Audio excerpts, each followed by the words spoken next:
Olá, meu nome é Luciano, e você está no canal Teologia Puritana. No vídeo de hoje, vamos apresentar a falsa doutrina do crente endemoniado, e além disso vamos refutar os principais versículos usados pelo neopentecostalismo para propagar esta heresia. Eu não sei se você já ouviu um tema como esse, e nem sei se você acredita nesta doutrina de demônios, mas faço um pedido aos meus irmãos e amigos que estão vendo este estudo, que deixe a Bíblia falar. O nosso texto áureo é, na carta de 1 Timóteo no capítulo 4 e verso 1 e o verso 2, que diz: mas o Espírito expressamente diz que nos últimos tempos apostatarão alguns da fé, dando ouvidos a espíritos enganadores, e a doutrinas de demônios, pela hipocrisia de homens que falam mentiras, tendo cauterizada a sua própria consciência. Ou seja, a doutrina do crente endemoniado tem origem nos demônios, e nossa luta é contra o reino das trevas. Caso você conheça alguém que creia e ensine esta doutrina, compartilhe este vídeo, para que a verdade de Cristo seja ensinada. E caso você não saiba nada sobre este tema, não fique tímido. Este vídeo tem a função de ser simples e objetivo, ou seja, todos podem aprender.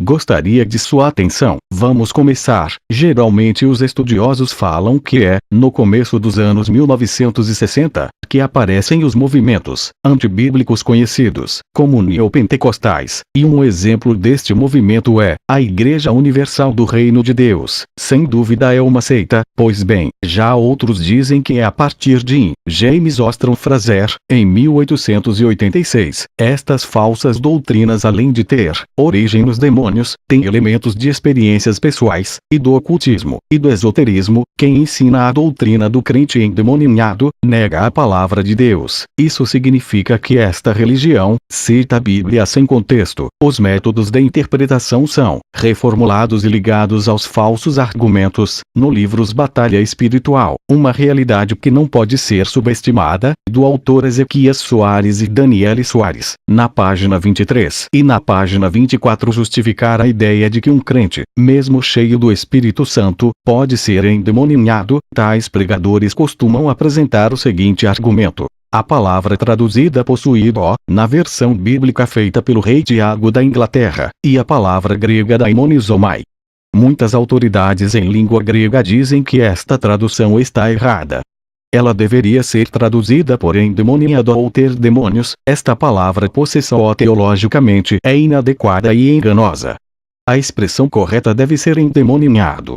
O grego usa a palavra daimonizomenos, significando endemoniado, ou echondaimonia, significando ter demônios ou estar com demônio. Tudo isso é para dizer que o espírito imundo pode habitar no corpo do cristão, mas não no espírito. Enquanto o Espírito Santo pode habitar no espírito, os demônios podem habitar na carne. Eles se escondem em algum lugar nos cantos. Esses argumentos são de uma fragilidade exegética assustadora.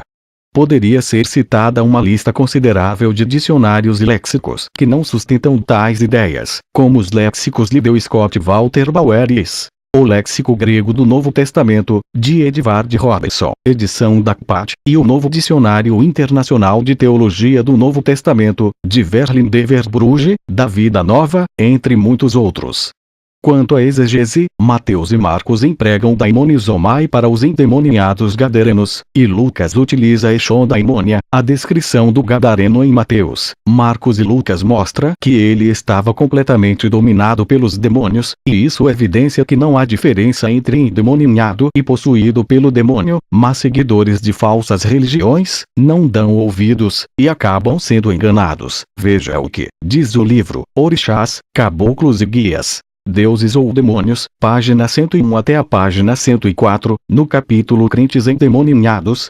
Edir Macedo afirma claramente que o capítulo é fruto de sua observação. Este capítulo não existira se eu não tivesse visto constantemente pessoas de várias denominações evangélicas caírem endemoniadas, como se fossem macumbeiras, ao receberem a oração da fé. Mas será verdade o que este falso profeta diz? Segundo a palavra de Deus, não é verdade o que ele fala, mas qual as passagens bíblicas em que os falsos profetas usam para enganar as multidões?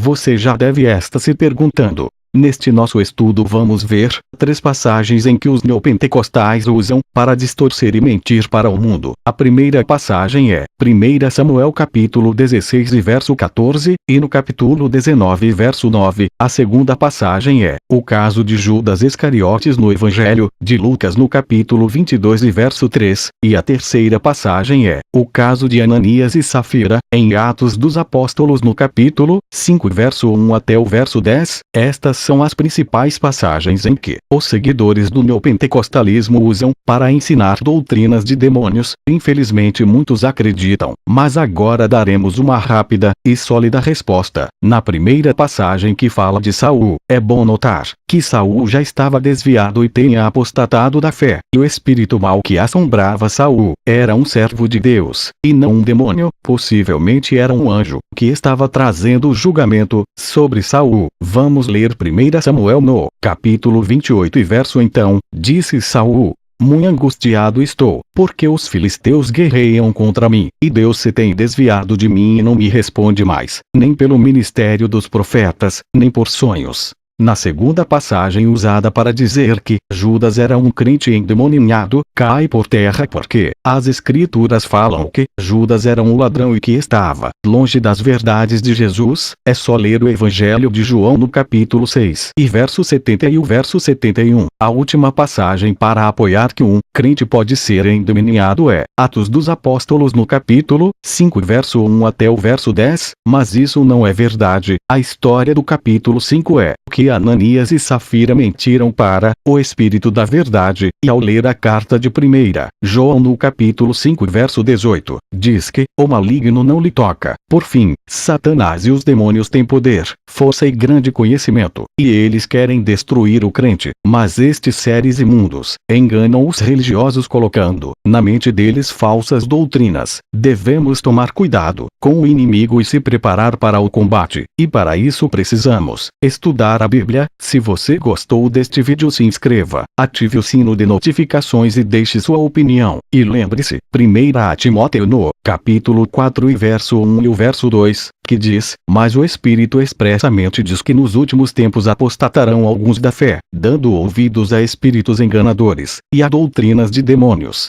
pela hipocrisia de homens que falam mentiras, tendo cauterizada a sua própria consciência,